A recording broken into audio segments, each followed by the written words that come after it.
If you're a fan of Japanese rock, you know this sound. You can't miss it, it's raw, it's in your face, and it just hits you right in the chest. I'm talking about the guitar tone of Masatoshi Mashima, the absolute legend behind the Blue Hearts, the Hi-Los, and the Cro-Magnons. It's truly one of the most iconic sounds in rock history.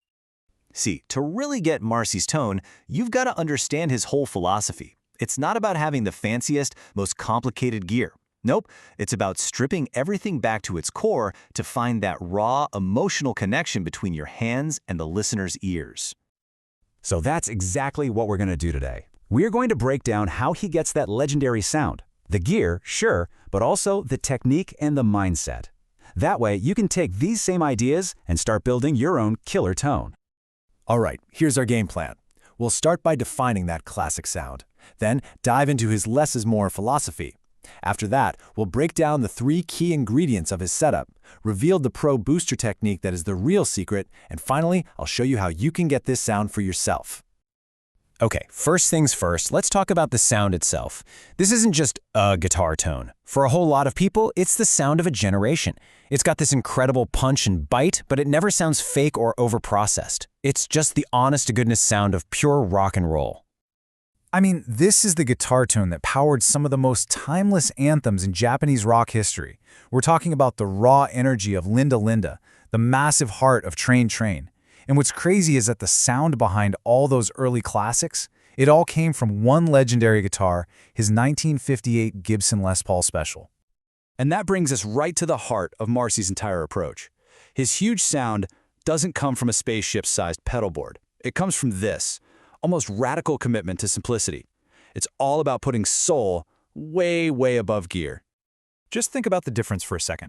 A typical modern rig can be incredibly complex, tons of pedals, processors, different amp channels. But Marcy's setup, it's a guitar, one pedal, and a loud tube amp. That's it. It's a powerful reminder that the real tone comes from the player, not from a bunch of gadgets.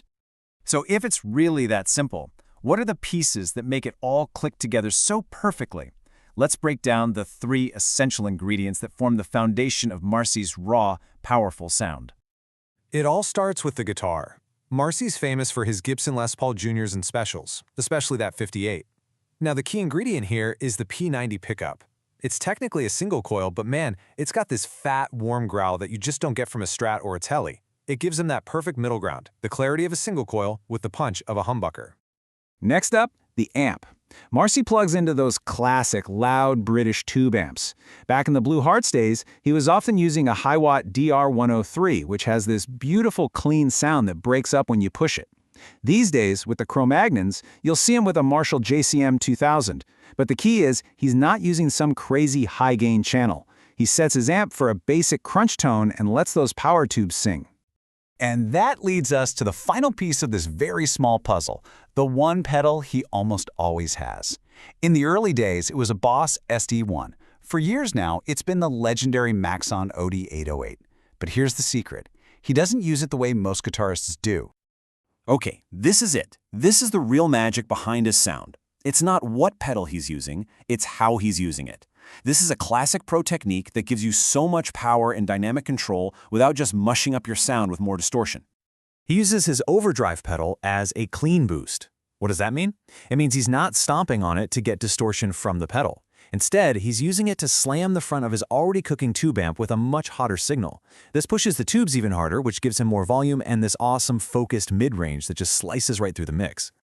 So how can you do this? It's actually super simple. Step 1, get your main rhythm sound from your tube amp, right on that edge of breakup.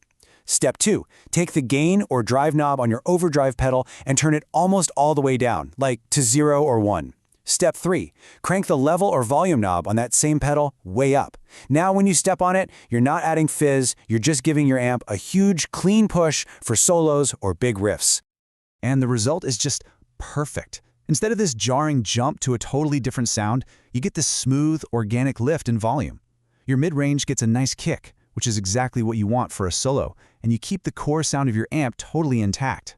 It's pure dynamic control, right there at your foot. Now, here's the best part. You do not need to go hunting for expensive vintage gear to capture the spirit of this sound. It is all about applying the philosophy. Let's look at how you can get this kind of tone with gear you can actually find and afford. For the guitar, instead of a vintage Gibson, something like an Epiphone Les Paul Special will get you right in the ballpark. For the amp, you don't need a 100-watt monster. A smaller tube amp like the Marshall DSL-20HR is perfect for this. And the pedal? Well, you can get a Maxon OD808, or you can use the classic Boss SD1, the exact pedal Marcy himself used back in the day.